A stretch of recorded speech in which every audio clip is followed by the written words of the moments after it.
బిడ్డ, నువ్వు ఎప్పుడైతే దేవుని కొరకు నీతి నియమాలలో బ్రతికి దేవుని కొరకు గొప్ప కార్యాలు చేయాలని మనస్సులో ఉవ్విళ్ళూరుతావో, నీకు ఈ టైపు మైండ్ ఎప్పుడైతే వచ్చిందో, ఇక వాడు నీ లిస్టు బయట వేసుకుంటాడమ్మా. వాళ్ళ లెక్కలో నువ్వు తెగుళ్ళు సోకిన వ్యక్తివి, వాళ్ళ లెక్కలో నువ్వు డేంజర్ వ్యక్తివి.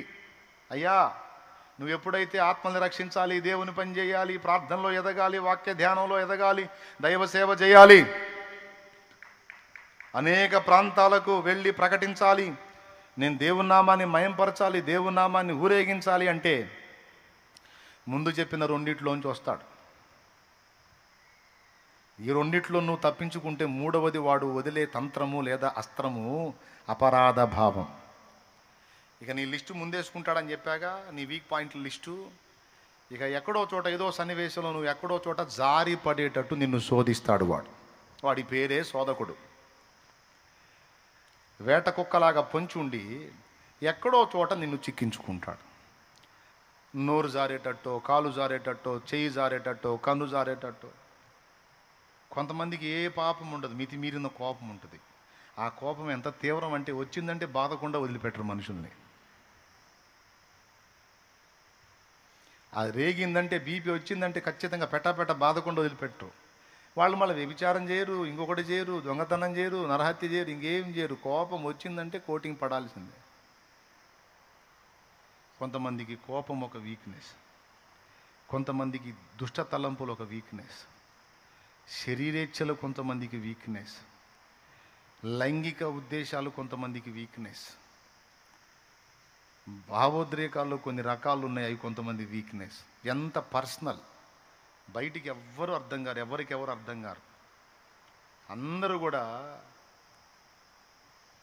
తెల్ల బట్టలు వేసుకొని పరిపూర్ణ పరిశుద్ధులా కనపడతారు. ఈ తెల్ల బట్టలను ధరించిన శరీరం ఉందే, అది ఉత్పత్తి చేసేదంతా పాపమని దేవుని గ్రంథం చెప్తుంది. పాపాన్ని ఉత్పత్తి చేసేదానికి ఇప్పుడు తెల్లబట్ట దొడిగామన్నమాట. ఒరే దరిద్రుడా, శరీరంగా తెల్ల బట్టలు దొడిగా పవిత్రంగా బతుకురా నీచుడా అని ఎవరికి చెప్తున్నాం? మన శరీరంగా అడిగి మనం కలిగి ఉన్న శరీరానికి చెప్తున్నాం. ఎంత చెప్పినా పిల్లికి విద్యలు నేర్పినట్టే. ఒకడంట పిల్లికి అన్ని రకాల విద్యలు నేర్పాడంట. పిల్లి ఏం చెబితే చేస్తుందంట, మనిషి చెప్పినట్టు, మనిషి చేసినట్టు. వాడు రాజు దగ్గరికి పోయి ప్రగల్భాలు పలికాడు. పిల్లి చేత నేను మనిషి చేసే పనులు చేపిస్తా మహారాజా అన్నాడు. అది ఎట్లా సాధ్యం? నీకు చూపిస్తా, నేను చేపించలేకపోతే ఒట్టికి వెళ్తా, నేను చేపించినట్టయితే నువ్వు నాకు గొప్ప బహుమానం, అడిగిన బహుమానం ఇవ్వాలన్నా. సరే, ప్రదర్శన చేశాడు. పిల్లి వాడు చెప్పిన అన్నీ చేస్తుంది, ఫుల్ ట్రైనింగ్. వాడు చెప్పిన అన్నీ చేస్తుంది, వాడు ఏ చెబితే తింటుంది. రాజుకు మైండ్ పోయింది. అమ్మ వీడు చెప్పినట్టు అన్నీ చేశాడు, ఇప్పుడు వీడు అడిగింది ఇవ్వాలిగా, నేను ఏం అడుగుతాడు? ముందే మాట ఇచ్చాను. ఏం చేద్దాం మంత్రి, పిల్లికేంది వీళ్ళు ఇలాంటి ట్రైనింగ్ ఇచ్చాడని మంత్రితో మాట్లాడితే, మంత్రులు అందుకేగా ఉండేది, ఐడియాల కోసమేగా. మంత్రి అన్నాడు, మహారాజా మీరేం భయపడకండి,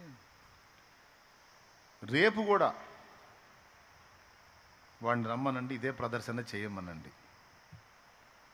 అన్నాడు. పోయి నీ ప్రదర్శన మాకు బాగుగా నచ్చినది, రేపు రమ్ము, రేపు కూడా మా ఎదుట ఇలాగే ప్రదర్శించుము, రేపు కూడా నీ పిల్లి ఇలాగే చేయగలిగితే నీవు కోరిన బహుమానం ఇస్తానని చెప్పండి అన్నాడు. సరే అట్లనే చెప్పాడు మహారాజు. వాడు మరుసటి రోజు వచ్చాడు. ఇప్పుడు పిల్లికి పాత్ర ఇచ్చి, వాడు అన్ని పనులు చేపిస్తున్నాడు, పిల్లికి పాత్ర ఇచ్చి ఇది తీసుకెళ్ళి నీవు మహారాజుకు అందించు అన్నాడు.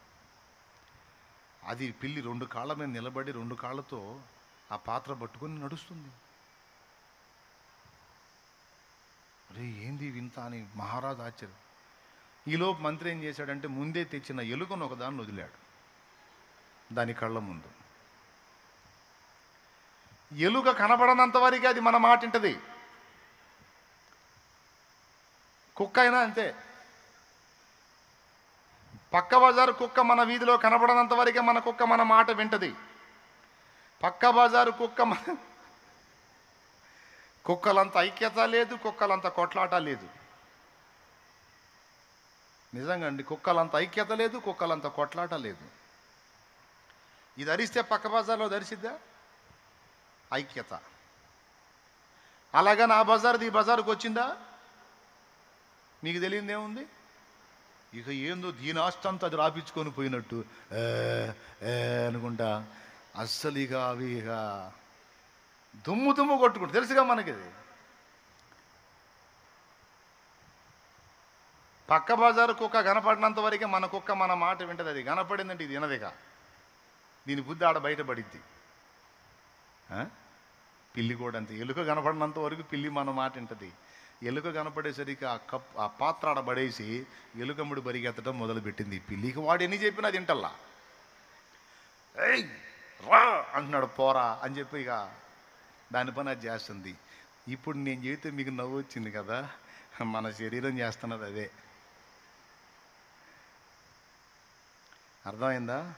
సన్నివేశాలు మనకు ఎదురు కానంత వరకు పిల్లి కానీ అన్ని పనులు చేసినట్టు ఉంటుంది మన తంతు. సన్నివేశాలు ఎదురైనప్పుడు మన అసలు రంగు బయటపడుతుంది. మనలో దాగి ఉన్నటువంటి పాపము వ్యక్తమవుతుంది. ఎంతమంది ఒప్పుకుంటారు? కరెక్టేనన్నా, నన్నెవరు రెచ్చగొట్టపోతే నా అంత మంచిది లేదన్నా, నన్నెవరు కదిలించకపోతే నా అంత మంచోడు లేడని. కానీ పని కొట్టుకొని నన్నే వచ్చి కదిలిస్తారు, అది నా బాధ అన్నా. అంటే నీ బుద్ధి ఆడోసాట బయటపడుతుంది. ఎక్కడ నువ్వు దొరుకుతావో, ఎక్కడ నువ్వు వీక్ అవుతావో, ఎక్కడ నువ్వు బెండ్ అవుతావో ఆ లిస్టు నీ దగ్గర కూడా లేదు, కానీ నీ శత్రువగు సైతానుగాడి దగ్గర ఉంది. ఇది నిజం. ఏమైనా అర్థమైందా నేను చెప్పింది? ఎంతమందికి? రైట్, బాగా వినండి. వాడికి తెలుసు.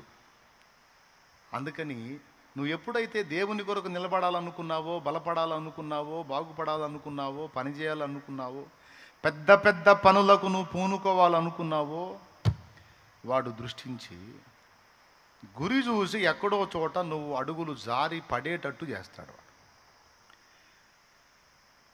అడుగులు జారి పడేటట్టు చేసి పడ్డ దగ్గర నుంచి ఇక కూర్చుంటాడు నీ దగ్గర. వాడు పడేసేది వాడే, పడే పరిస్థితులు కల్పించేది వాడే, దానికి వాడికి కోఆపరేట్ చేసేది నా శరీరమే, వాడికి ఉప్పందించేది మన శరీరమే. దాన్ని ఆధారం చేసుకొని వాడు దెబ్బ కొడతాడు. కొట్టిన తర్వాత మళ్ళీ వదిలిపెట్టాడు వాడు, ఇక కూర్చుంటాడు. కూర్చొని జస్ట్ మీకు ఇస్కరియోతు యోధాను చూడండి. ఇస్కరియోతు యోధాను చూడండి. యూదా మనస్సులో, హృదయములో ఆలోచన పుట్టించింది ఎవరు? యోహాను సువార్త 13వ అధ్యాయము 1వ వచనం నుంచి చదివితే, ఆయనను అప్పగింపవలెనని అపవాది యూదా హృదయములో ఆలోచన పుట్టించి ఉండేనని రాసుంది చూడు.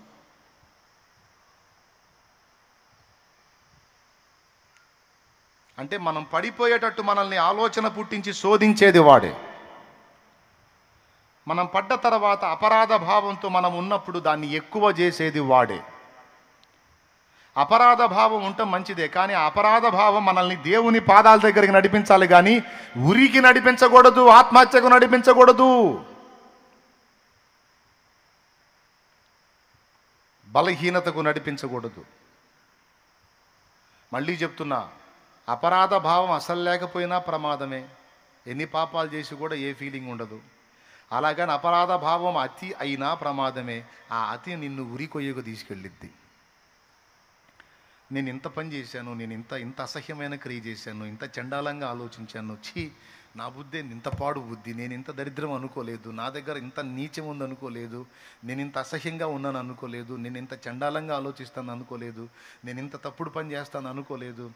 ఇంత చేసిన తర్వాత ఇంకా నేను ఎందుకు బతకాలి, నేను పనికిరాను, దేవునికి పనికిరాను, ఇంత పని చేసిన నేను ఇతరులకు సువార్త ఏం చెప్పేది, ఇతరులకు మంచి నేనేం నేర్పేది, నా దగ్గరే ఇంత వీక్నెస్ ఉంది, ఇంత అసహ్యత ఉంది, ఇంత తప్పు ఉంది, ఇంత చండాలపు మనస్తత్వం నాది, నేను ఎట్లా పనికి వస్తాను దేవుని పనికి, అసలు నాలాంటోడు, నాలాంటిది ప్రాణాలతోనే ఉండకూడదు. అన్న కాడికి తీసుకెళ్తాడు వాడు. అందుకే చాలా సీరియస్ బిడ్డ ఇది.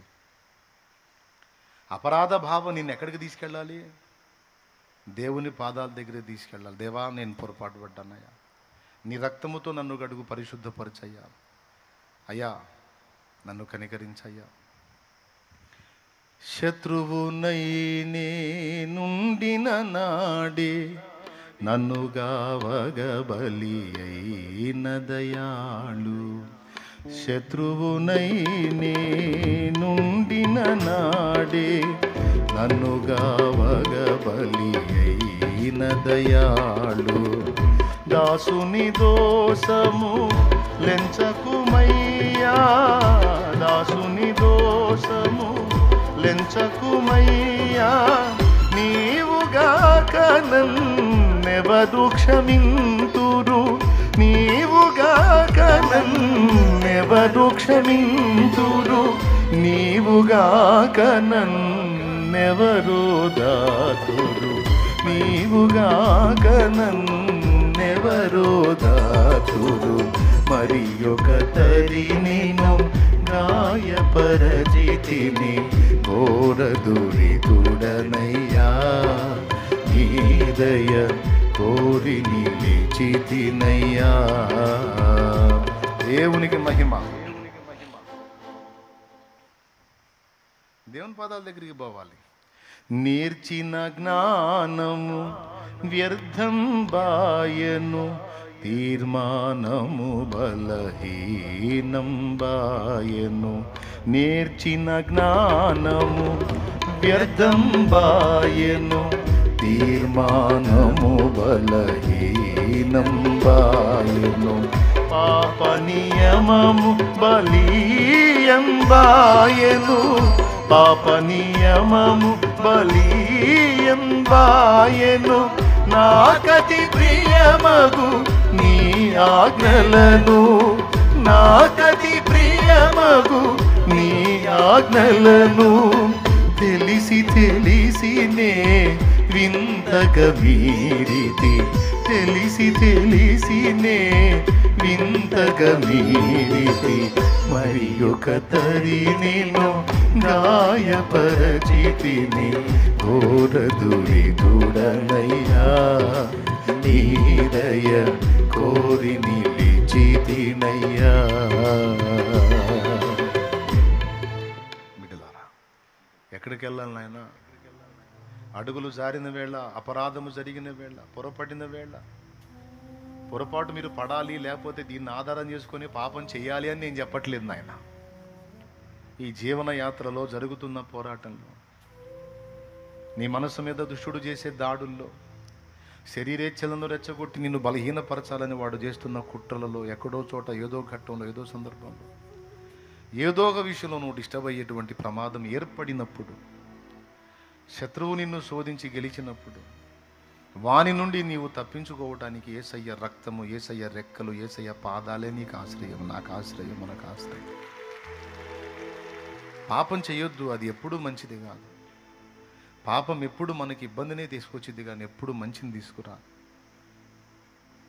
కానీ కొన్నిసార్లు మనం టెంప్టేషన్కి గురవుతాం, బలహీనపడతాం, శోధించబడతాం, డిస్టర్బ్ అవుతాం. చేయొద్దు చేయొద్దు అని జాగ్రత్తగానే మనల్ని మనం భద్రం చేసుకుంటాం. కానీ కొన్ని సన్నివేశాలు వాడు మన ముందుకు తీసుకొచ్చి మన అడుగులు జారున్నట్లు మనల్ని శోధిస్తాడు. అలాంటి తరుణములు ఎదురైనా కూడా బిడ్డ, నీవు నేను మనం గ్రహించాల్సిందంటే యేసయ్య రెక్కల కిందికి పరిగెత్తాలి. ఈ జగమొక పెను మృగతృష్ణయని బాగుగా ఎరిగితి, పరులకు నేర్పితి. మృగతృష్ణ అంటే తెలుసా? ఎండమావి అని అర్థం. ఈ జగం ఒక ఎండమావి లాంటిది. ఇందులో దాహం ఎంత తీర్చుకోవడానికి ట్రై చేసినా దాహం తీరదు, తృప్తి కలగదు. ఈ లోకం అలాంటిది, ఈ శరీరం అలాంటిది. తినుట చేత కడుపు తృప్తి చెందదు, వినుట చేత చెవి తృప్తి చెందదు, చూచుట చేత కన్ను తృప్తి చెందదు, అనుభవించుట చేత శరీరము తృప్తి చెందదు. దాన్ని తృప్తి పెట్టే కొద్ది ఇంకా ఎక్కువ అవుతుంటుంది, దాన్ని సంతోష పెట్టే కొద్ది ఇంకా వాంఛలు అధికమవుతాయి తప్ప కంట్రోల్ కావు. ఈ జగమొక పెను, పెను అంటే పెద్ద, మృగతృష్ణయని, అంటే ఇదో ఈ జగం ఒక పెద్ద ఎండమావి అని బాగుగా ఎరిగితి పరులకు నేర్పితి. అయినను నామది వ్యర్థత కొరకే, అయినను నామది వ్యర్థత కొరకే పరుగులు తీయగా చోద్యం బాయను. అది పనికిరాంది కదా, పనికి మాలింది కదా, హేయమైంది కదా అని తెలుసు. నేను ఎరుగున్నాను, ఇతరులకు కూడా నేర్పాను, పెద్ద పెద్ద వాక్యాలు చెప్పాను, పెద్ద పెద్ద మాటలు చెప్పాను. అన్నీ చెప్పి నేను మళ్ళీ వ్యర్థమైన దానికోసం ఆరాటపడుతున్నా. నాకు అది దక్కలేదు, ఇది దక్కలేదని అందుకోవటానికి పొందుకోవటానికి ఆలోచన వస్తుంది నాకు. దేవా ఏమైంది నాకు? ఎందుకు ఇది వ్యర్థమైందని తెలిసి కూడా దాని వైపుకే నా మనసు లాగుతుంది. నాకు ఆశ్చర్యం నాయనా. ఈ జగమొక పెను మృగతృష్ణయని బాగుగా ఎరిగితి పరులకు నేర్పితి. ఈ జగమొక పెను మృగతృష్ణయని బాగుగా ఎరిగితి పరులకు నేర్పితి. అయినను నామది వ్యర్థత కొరకే, అయినను నామది వ్యర్థత కొరకే పరుగులు తీయగా చోద్యం బాయను, పరుగులు తీయగా చోద్యం బాయను. అదిగని నా హృది వ్యధతో రగిలెను, అదిగని నా హృది వ్యధతో రగిలెను. మరి ఒక తరి నిన్ను గాయపరచితిని ఘోరదురితుడనయ్యా, నీదయ కోరి నిలిచితినయ్యా. ఈ జీవన పోరాటములో జరుగుతున్న మానసిక భౌతిక యుద్ధములో అన్ని సమయాలు నీకు అనుకూలంగా ఉండకపోవచ్చు బిడ్డ. అన్ని సమయాలలో ఆత్మ నియమము గెలవలేకపోవచ్చు. నువ్వు ఎక్కడో చోట కొన్నిసార్లు ప్రార్థనకు దూరమై, వాక్యానికి దూరమై, శరీర క్రియలకు దగ్గరై నీలో పాప నియమము గెలుస్తుండొచ్చు కొన్నిసార్లు. అప్పుడు నీ గుండె గాయమైపోయింది. నేనేనా ఇలా అయిపోయింది, నేనేనా ఇంత దిగజారింది, నేనేనా ఇంత నీచమైన ఆలోచన చేసింది, నేనేనా ఇంత తొట్టుపడింది అని నిన్ను నువ్వు అసహించుకుని నువ్వు అనుకున్న ప్రణాళికలు ఇక చేయటం మానేస్తావు. నువ్వు అనుకున్న ఆలోచనలు ఇక చేయటం మానేస్తావు. నువ్వు సాధించాలనుకున్న కార్యాల విషయంలో నీరసపడిపోతావు, నిరుత్సాహపడిపోతావు. నాకు యోగ్యత లేదని చాలా నీరసించిపోతావు. కొంతమంది అయితే ప్రాణం తీసుకునే వాళ్ళు కూడా ఉన్నారు. ఈ పాయింట్లో కూడా చచ్చిపోయే వాళ్ళు ఉన్నారు. ఇంత హేయమైన ఆలోచన చేసిన నేను బతకకూడదు, దేవుని ఇంత దుఃఖపెట్టిన నేను, ప్రభువుని ఇంత గాయపరిచిన నేను, ప్రభువుకు నచ్చని పని చేసిన నేను, ప్రభువుకు నచ్చని విధంగా ప్రవర్తించిన నేను, ప్రభువుని దుఃఖపెట్టిన నేను పనికిరాను, లోకానికి పనికిరాను, యేసయ్యకు పనికిరాను, చచ్చిపోతాను అని చనిపోయిన వాళ్ళు ఉన్నారు. వారి అపరాధాలను బట్టి అందులో మొట్టమొదటిగా చెప్పుకోదగ్గవాడు యూదా ఇస్కరియోతు. సాతాను ఆలోచనకు చోటిచ్చాడు. చివరి వరకు దేవుడు హెచ్చరిస్తానే ఉన్నాడు. తప్పు ఆలోచనకు చోటిస్తున్నావు అని నా తండ్రి మాట్లాడుతూనే ఉన్నాడు. అయినా వినలేదు, బలహీనపడ్డాడు. తన ప్రియ గురువు ప్రాణప్రదుడైనటువంటి ప్రభువుని వెళ్ళి 30 వెండి నాణ్యాలకు అమ్ముకున్నాడు. వాళ్ళు తీసుకెళ్లారు, యేసయ్యని అరెస్ట్ చేశారు, ముద్దుతో అప్పగించాడు, యేసయ్యని అప్పగించాడు. వాళ్ళు సిలువకు తీసుకెళ్లారు. ఇక ఆయన్ని కొడుతున్నారు వాని కళ్ళ ముందే. అప్పగించిందాక ఒక శోధన, అప్పగించినాక ఇంకొక శోధన. పాపం చేసిందాక ఒక శోధన, పాపం చేసినాక ఇంకొక శోధన. ప్రభువుని వాని కళ్ళ ముందే కొడుతుంటే, రక్తం గారేటట్టు కొడుతుంటే వాడిని హృదయంలో కదలిక వచ్చింది. అరే, నేను తప్పు చేశాను, నేను పాపం చేశాను, పెద్ద మహాపాపం చేశాను. ఆయన చేత విరిచి ఇచ్చిన రొట్టెలు తిన్నాను, దుర్మార్గుణ్ణి. ఆయన ఉపదేశం విన్నాను, ఆయన ప్రక్కలో పండుకున్నాను. ఆఖరికి ఇందాక కూడా రొట్టె విరిచి నాకు ఇచ్చాడు నా ప్రభు. నా కడుపు నింపాడు నా ప్రభు, నన్ను ప్రేమించాడు నా ప్రభు. నేను దొంగనని తెలిసి కూడా నాకే సొమ్ము సంచిచ్చాడు. అంతము వరకు నా ప్రభు నన్ను ప్రేమించాడు. నేనెందుకు ఇంత నీచమైన పని చేశాను, నేనెందుకు ఇంత అపరాధం చేశాను, నేను ఎంత పాపిని అని ఏడవటం మొదలుపెట్టాను. ఏడ్చి యేసయ్య దగ్గరికి వస్తే ఒక రకంగా ఉండేది.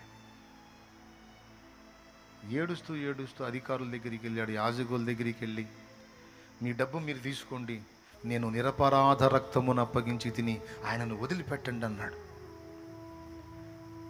మేము ఇవ్వాల్సింది ఇచ్చాం, చేయాల్సింది చేశాం, బా ఇంకా జరగదు అన్నారు. ఏం చేయాలో వాడికి అర్థం కాల. ఆ సొమ్ము తీసుకెళ్ళి దేవాలయంలో విసిరివేసి, ఇక ఎక్కువైపోతుంది వాడికి అపరాధ భావం, ఎక్కువైపోతుంది ఎక్కువైపోతుంది ఎక్కువైపోతుంది. ఎక్కువవుతున్నప్పుడు వానికి ప్రభువు కనపడలా, వాని మనసుకు చావు కనపడింది. ఇక చావే శరణం, చావే కరెక్టు, చావే ముఖ్యం, చావే చావే చావే చావే. సాతాను కుట్ర. చేసినంతసేపు ఒక శోధన, చేసినాక ఇంకొక శోధన. చచ్చిపో చచ్చిపో చచ్చిపో చచ్చిపో చచ్చిపో చచ్చిపో చచ్చిపో. ప్రభువు నిన్ను క్షమించుడు, దేవుడు నిన్ను వదిలిపెట్టడు, నువ్వు దుర్మార్గుడివి, దుష్టుడివి, నువ్వు మామూలుడివి కాదు, నువ్వు అంత పని చేసావు, ఇంత పని చేసావు, ఏసయ్యను అప్పచెప్పేశావు నువ్వు. నీ మనసు దగ్గర కూడా వచ్చి నువ్వు ఇంత పని చేసావు, ఏసయ్యను దుఃఖపెట్టావు, ఏసయ్యని గాయపరిచావు, ఏసయ్య కళ్ళ ముందు నువ్వు తప్పు చేసావు, నువ్వు అట్లా చేసావు, నువ్వు ఇట్లా చేసావు, నువ్వు ఇలా అన్నావు, నువ్వు ఇలా అన్నావు, ఇలా ఆలోచన చేసావు, నువ్వు అలా చేసావు, ఇలా చేసావని నువ్వు చిన్న పొరపాటు చేసినా దాన్ని భూతద్దంలో చూపించి నీ మనసు కృంగి నీ అంతటా నువ్వే చావుని వెతికేటట్టు దేవుని ముందుకెళ్ళి హృదయపూర్వకంగా, దేవా నన్ను చంపు, దేవుడు ముందుకెళ్ళి కూడా క్షమించు కాదు, నన్ను చంపు అనే పరిస్థితికి నువ్వు వచ్చేటట్టు చేస్తావు. ఏమైనా అర్థమవుతుందని నేను చెప్పేది? ఎంతమందికి? దానికి వాడు అపరాధ భావమును వాడుకుంటాడు. ఇక అప్పుడేం జరుగుతుందో తెలుసా? ఈ అపరాధ భావం ఎప్పుడైతే నీలోకి వచ్చిందో రెండు జరుగుతాయి. ఒకటి, నువ్వు చేయాలనుకున్న దేవుని పని ఆగిపోయింది.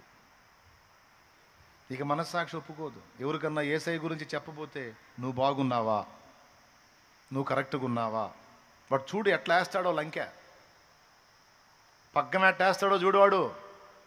నువ్వు బాగున్నావా, నీ పద్ధతులు నువ్వు మార్చుకున్నావా, అసలు నీకు మారు మనసు ఉందా, అసలు నువ్వు క్రమంగా ఉన్నావా, నువ్వే వంకర టింకరగా ఉండి నువ్వు ఎదుటోడికి నీతులు చెప్తున్నావు, నోరు మూసుకోరా పుల్లయ్య అంటాడు.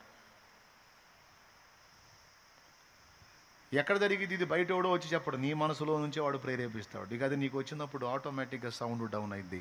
చెప్దాం అనుకొని కూడా నా బతికే బాగలేదు, నేనే వంకర టింకరగా ఉన్నాను, ఏం చెబుదాంలే అని సర్దుకుంటాం. అబద్ధాలు ఆడకుండా చెప్పండి. ఇలాంటి శోధనలు మీకు వచ్చినాయా, రాలేదా? వస్తే చేతులు ఎత్తండి.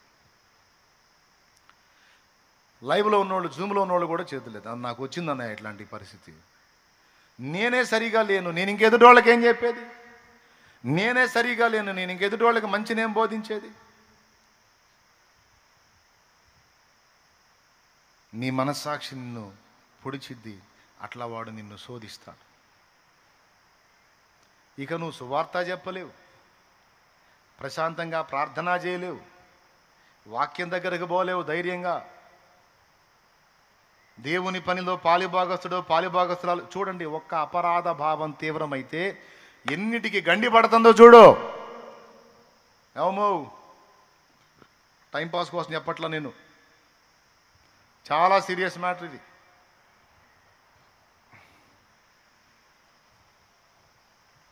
ప్రార్థన చేయబుద్ధి కాదు, ప్రభువా అని మోకాళ్ళు వేయబుద్ధి కాదు. ఎందుకంటే పెద్ద పరిశుద్ధురాలు వచ్చింది, ఇక మోకాళ్ళు వేస్తుంది. నటన, వేషధారణ, నువ్వు చేసింది ఏంది? మళ్ళీ దేవుని ముందుకు వచ్చి స్తోత్రం అని ఎట్ట చెబుతావు? సిగ్గుందా నీకు? నువ్వు స్తోత్రాలు చెప్తే ఆయన వింటాడా? ఇంత పాపివి నువ్వు, ఇంత నీచుడివి నువ్వు, ఇంత దౌర్భాగ్యుడివి. నీ ప్రార్థన వినబడిద్దా? మోకాళ్ళు వేయబో కూడా లేచి వెళ్ళిపోతాం. ఎందుకు? అపరాధ భావం తీవ్రమైంది. కానీ పరిశుద్ధాత్మ ఏం చెబుతాడో తెలుసా? లేచి వెళితే కాదురా, నువ్వు మోకాళ్ళు వేసి నిలబడు, ఆయన దగ్గరికే రా. దప్పికొనిన వాను నీళ్ళ యొద్దకు రానిమ్ము, ఉచితముగా జీవజలములు పుచ్చుకొననిమ్ము అన్న ప్రభువే. మలినపరచబడిన వాని నీళ్ల యొద్దకు రానిమ్ము, నేను వాణ్ణి గడుగుతాను. నా రక్తం యొద్దకు రమ్మను, నేను వాణ్ణి గడుగుతాను, శుద్ధి చేస్తాను. పేతురు ఆయన ఎవరో నాకు తెలియదని 3 సార్లు అబద్ధం ఆడాడు, కానీ రక్తమును ఆశ్రయించాడు, ప్రభువుకు అడిగాడు, మళ్ళా లైఫ్ ఇచ్చాడు. యూద రాకపోయినే. కాబట్టి మొట్టమొదటిది అవమానము, రెండవది అనుమానము, మూడవది అపరాధ భావం, వాడి తంత్రాలు. అపరాధ భావము అపరాధ భావం ఎక్కువ చేస్తాడు. నువ్వు అనుకున్న ఆలోచనలన్నిటి మీద నీళ్లు చల్లుతాడు. నీకేం చేయబుద్ధి కాదు, సిగ్గుగా ఉంటుంది. మళ్ళీ జనం ముందు మామూలుగానే ఉంటావు, కానీ పర్సనల్ లైఫ్, నీ లైఫ్ నీకు తెలుసు కాబట్టి సిగ్గేస్తుంటుంది. ప్రార్థనకి అదే ఫీలింగ్, ముఖం జల్లదు, వాక్యం దగ్గరికి రాలేవు, వాక్యం వినలేవు, మోకాళ్ళు వేయలేవు, సువార్త చెప్పలేవు, అన్నిటికీ గండిపడిద్ది. దేవుని సన్నిధిలో కూర్చోలేవు, దేవుని సన్నిధిని వెతకలేవు, అన్నిటికీ పడింది. మరి దీని విరుగుడేంది? సావేనా? అలాంటి విషపూరిత ఆలోచనలు కూడా వస్తాయా రావా? నేను ఎదుర్కొన్నానన్న అలాంటి శోధన అన్నోళ్ళు చేతులు ఎత్తండి. నీవింత బలహీనుడివి, బతకటం వేస్ట్, నువ్వింత బలహీనరాలివి, సస్తే పోయిద్ది అనే ఆ స్థాయి ఆలోచన. అదిగో చూసారా, నేను ఒట్టిగా చెప్పట్లా.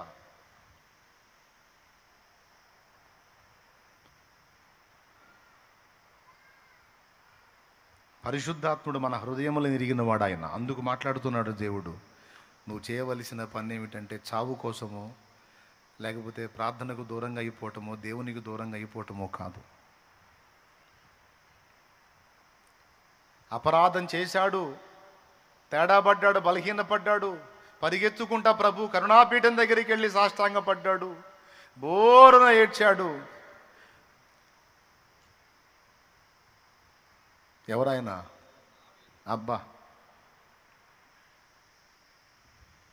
శాప భయమున నేర్చుచు దావీదు తన పాప రూపము చూచుచు, శాప భయమున నేర్చుచు దావీదు తన పాప రూపము చూచుచు, తాపముతో పశ్చాత్తాపముతో ప్రభుని, తాపముతో పశ్చాత్తాపముతో ప్రభుని ప్రాకుగోరగని క్షమాపణ నందిన. మనము మంటివారమని ఆయన జ్ఞాపకం చేసుకుంటాడు, మంటి పురుగులమని జ్ఞాపకం చేసుకుంటాడు, అల్పులమని జ్ఞాపకం చేసుకుంటాడు, బలహీనులమని జ్ఞాపకం చేసుకుంటాడు. అయ్యా అనుకుంటా పోయాడు. పాపములో పుట్టిన వాడినయ్యా, పాపములోనే అమ్మ నన్ను గర్భానం మోసింది, నాకు తెలియలేదయ్యా నాలో పాపం పనిచేస్తుంది.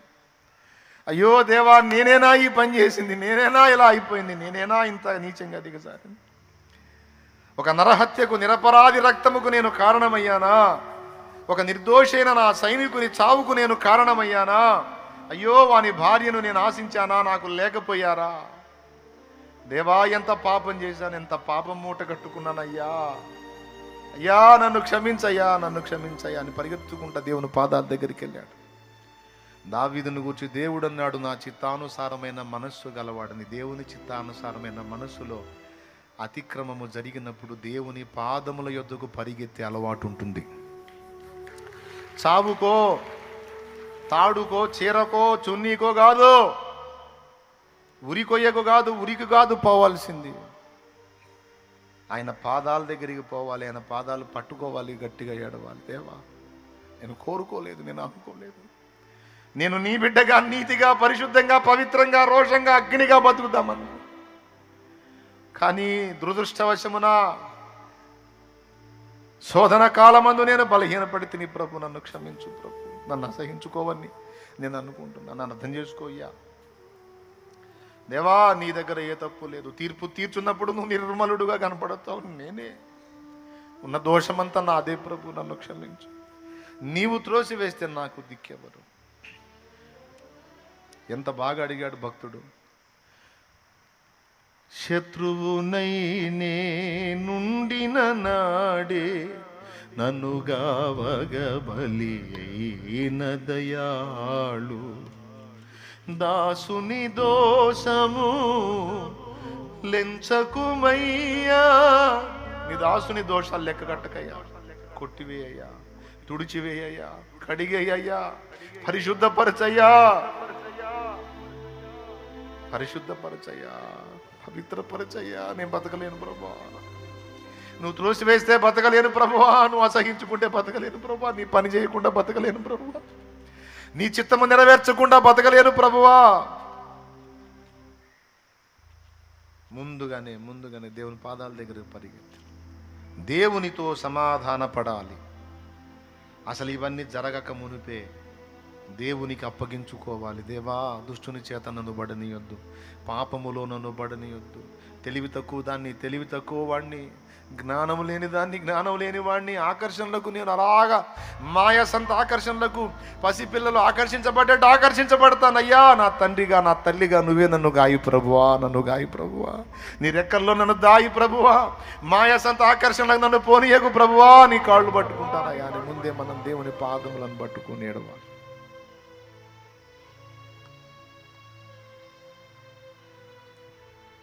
ఆయన పాదాలు ఆశ్రయించి సరి చేసుకోవాలి, మెళకువగా ఉండాలి. అయినా అడుగులు జారితే ఇది పద్ధతి. బిడ్డలారా, అందరూ వేలాది మంది వింటారు ఈవేళ. అందుకే చెప్తున్నాను, నేను పరిశుద్ధాత్మ ప్రేరణతోనే మాట్లాడుతున్నాను. సంధివ్వకండి సైతానుకి. అపరాధ భావం మంచిదే, కానీ అది అతయిందంటే చావుకెళ్ళిద్ది. నీ మనసు చచ్చిపో ఉంటుంది. వాడు అదే నెగిటివిటీ నీ మీదకి పంపిస్తూ ఉంటాడు, వ్యతిరేకత నీకు వచ్చేటట్టు చేస్తాడు, నీ మనసు మీదకి యుద్ధం చేస్తాడు. నువ్వు చేయాల్సింది దేవుని పాదాలు పట్టుకోవాలి, దేవుని దగ్గర ఆయన రక్తమును ఆశ్రయించాలి, కడుక్కోవాలి, ప్రభువుతో సమాధాన పడాలి, మళ్ళా కార్యోన్ముఖుడవై మళ్ళా యుద్ధం మొదలు పెట్టాలి. కార్యోన్ముఖురాలివై మళ్ళా ఛాలెంజ్ తీసుకోవాలి, మళ్ళా రోషముగా దేవుని కోసం నిలబడాలి.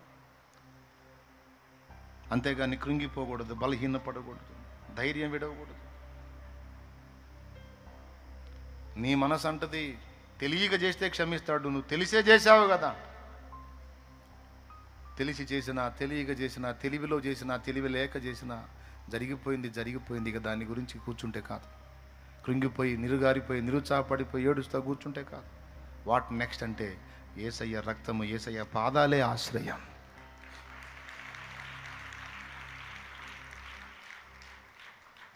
ఈ విషయాలని మనం గట్టిగా చేపట్టాలి, లేకపోతే మోసం జరిగిద్ది.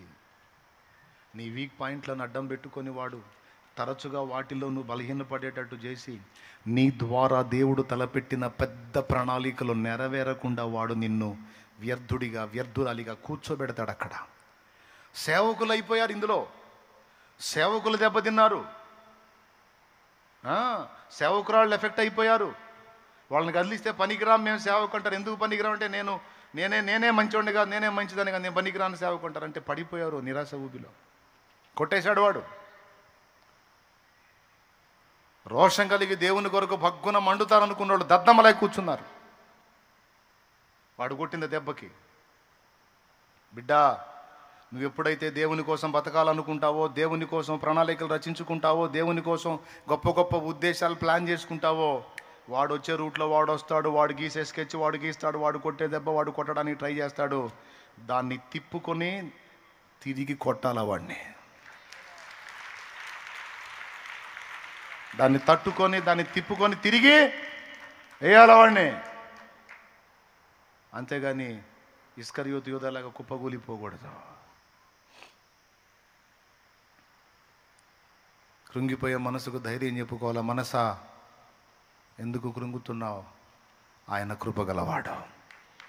క్రీస్తు యేసునందున్న కృపచేత బలం తెచ్చుకో, ఆయన మహాశక్తిని బట్టి బలం తెచ్చుకో.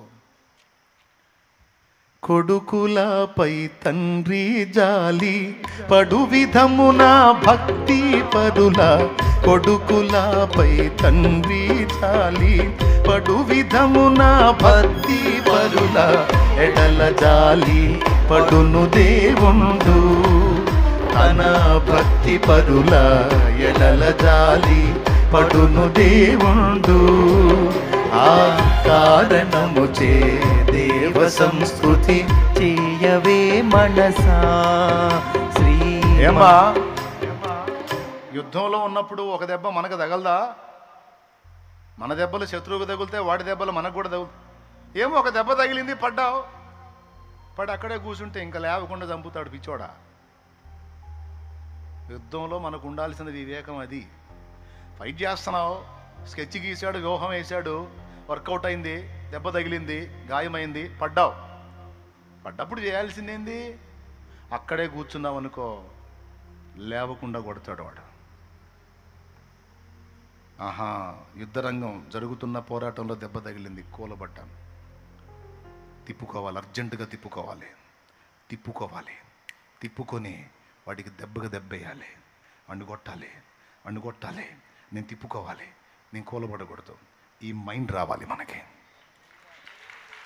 చాలా చాలా చాలా కీలకం ఇది. తిప్పుకోవాలి, తిప్పుకునే మనసు రావాలి. తిప్పుకోకపోయావంటే అవుట్.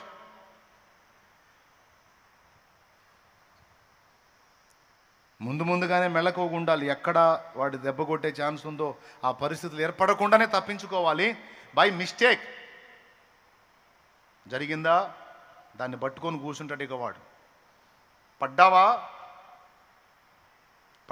గాయం తగిలి పడ్డావా, ఇక వచ్చి దగ్గరకు వచ్చి ఇంకా కొట్టడా?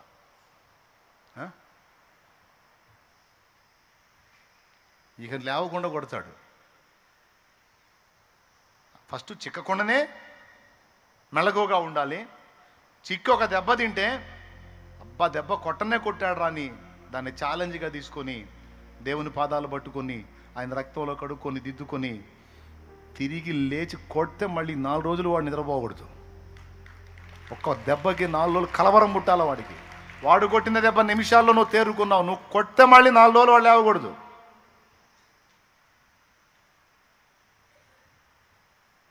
నీకు నా దేవుడు తోడై ఉంటాడు, బలవంతుడైన వాడు నీకు తోడుగా ఉంటాడు. అట్లా ఉండాలి, రోషం తెచ్చుకోవాలి. అంతేగాని కృంగిపోయి కూలబడ్డావంటే, సాలీడుని చూసారా మీరు? సాలీడునే గూడల్లితే ఏదైనా దోమ కానీ ఈగ కానీ వచ్చి ఆ గూడుకు టచ్ అయిందంటే అతుక్కుపోయి దాని నుంచి బయటికి పట్టడానికి అది కదులుతూ ఉంటే ఇది సెంటర్లో ఉంటుంది, దీనికి సంకేతం వెళ్ళిద్ది. ఆ సెంటర్ నుంచి అక్కడికి వచ్చిద్ది, ఆ ఈగ దగ్గరకు, ఆ దోమ దగ్గరకు వచ్చి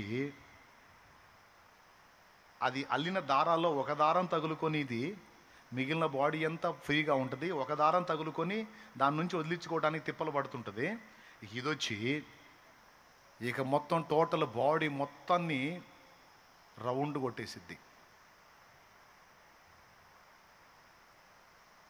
ఇంకా దారాన్ని దాని మీదకి ఉత్పత్తి చేసి దాన్ని మొత్తాన్ని అలా చుట్టేసి దాన్ని రెక్కలు ఆడకుండా టోటల్గా దాని బాడీ మొత్తం ఒక్క మెడ భాగాన్ని ఒక్కదాన్ని బయట ఉంచి మిగిలిన బాడీ మొత్తాన్ని దానికి వెనక ఉండే కాళ్ళు ముందుండే కాళ్ళు అన్నిటిని చుట్టేసిద్ది, రెక్కలను చుట్టేసిద్ది, ఎగిరిపోకుండా కాళ్ళను చుట్టేసిద్ది. ఎంత స్పీడ్గా చేసిద్దంటే దన దన దన దన దన దన దన దన దన దన దన దన చుట్టేసి మెడ భాగంలో గ్యాప్ ఉంచిద్ది. ఎందుకో తెలుసా? అక్కడి నుంచి బ్లడ్ తాగటానికి.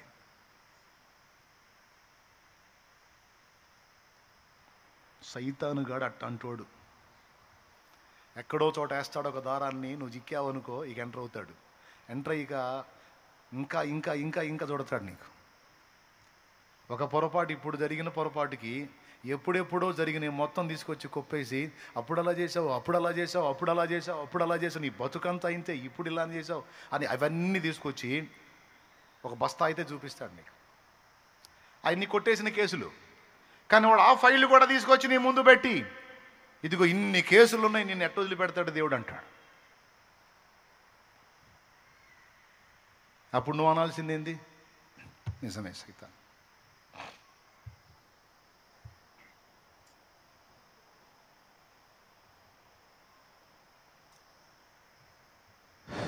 నిజమే సైతాన్, కరెక్టే, పనికిరాను, ఇంకా వేస్ట్.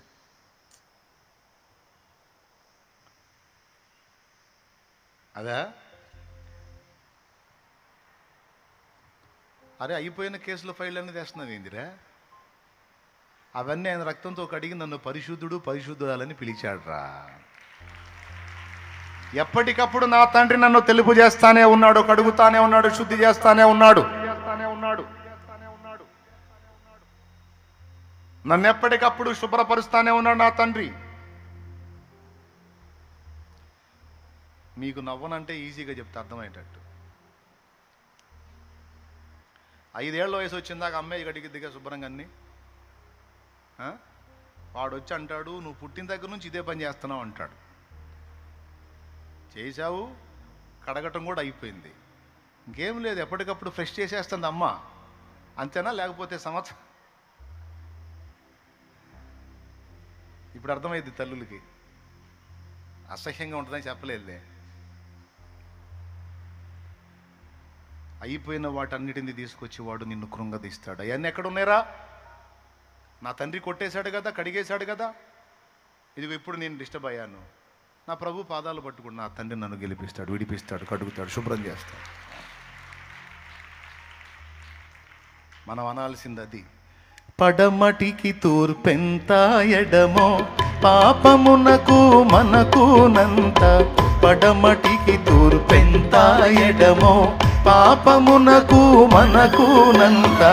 ఎడము కల్లుగా చేసియున్నాడు, మన పాపములను ఎడముగానే చేసియున్నాడు.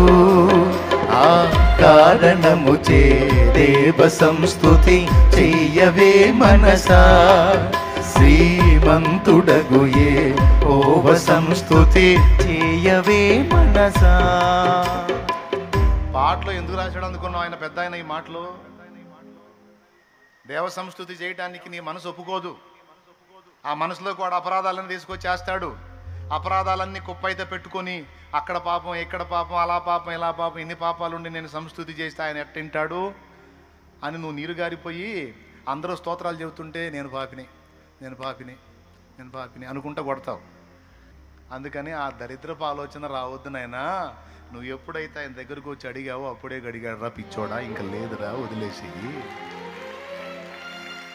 వదిలేసి మంచి మనసుతో, నిండు మనసుతో, పూర్ణ హృదయంతో సంస్తుతి చేయవే మనసా.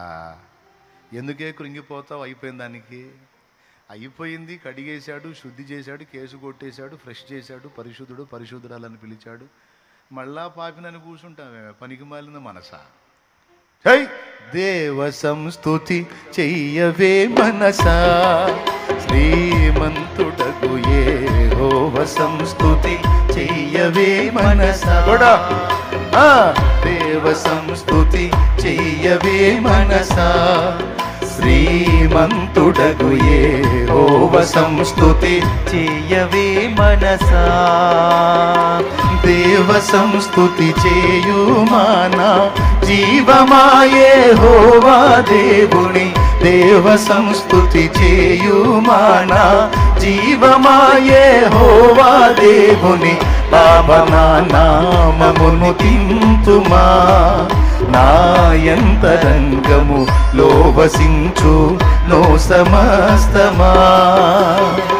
దేవ సంస్తుతి చేయవే మనసా.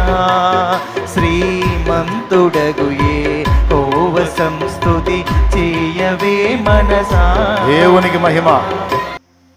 నీ మనస్సు మీద జరుగుతున్న మానసిక యుద్ధాన్ని నువ్వు గెలవాలి బిడ్డ, గుర్తుపెట్టుకో. నీ మనసు మీదే జరిగిద్ది పెద్ద ఫైటింగ్. పెద్దాయనా, ఓ పెద్దాయనా, నీ మనసు మీదే జరిగిద్ది యుద్ధం. కృంగదీస్తాడు వాడు, భయపెడతాడు, నీ టైం అయిపోయిందంటాడు, నీకు సావు మూడిందంటాడు, ఇప్పటికే 60 వచ్చినాయి, ఇంకా 70ఏగా, ఇంకా 10ఏగా నువ్వు బతికేదంటాడు, ఇంకా నీ పని అయిపోయిందంటాడు. ఇప్పటికే 70 వచ్చినాయి, ఇంకెప్పుడు పోతావో తెలియదు, ఇప్పటికే 80 వచ్చినాయి, ఇంకెప్పుడు పోతావు, ఇప్పటికే 60 వచ్చినాయి, ఇంకా 10ఏగా, అయిపోయిందిగా, కళ్ళు పోయినాయిగా, కళ్ళు పోయినాయిగా అన్నీ చెబుతూ ఉంటాడు. ఒరే పోరా సైతానా, పోతే మళ్ళీ తిరిగి నాకు ఇవ్వగలడు, ఆయుష్కాలాన్ని పొడిగించగలడు, నన్ను ఇంకా వాడుకొనగలడు, నన్ను ఇంకా బ్రతికించగలడు, బాగు చేయగలడు, స్వస్థపరచగలడు, నిలబెట్టగలడు. నా తండ్రి నన్ను స్థిరపరచగలడు అని చెప్పాలా. మనస్సు మీద జరిగే యుద్ధం గుర్తుపట్టండి. ఫస్ట్ నీ మనసుకు చెప్పుకోవటం నేర్చుకో. నీ మనసుకి చెప్పుకోవటం నేర్చుకో. సైతానుగాడు పంపిణీ చేసే కాదు, దేవుడు చెప్తున్నవి ఆ మనసులో స్థిరపరచుకో.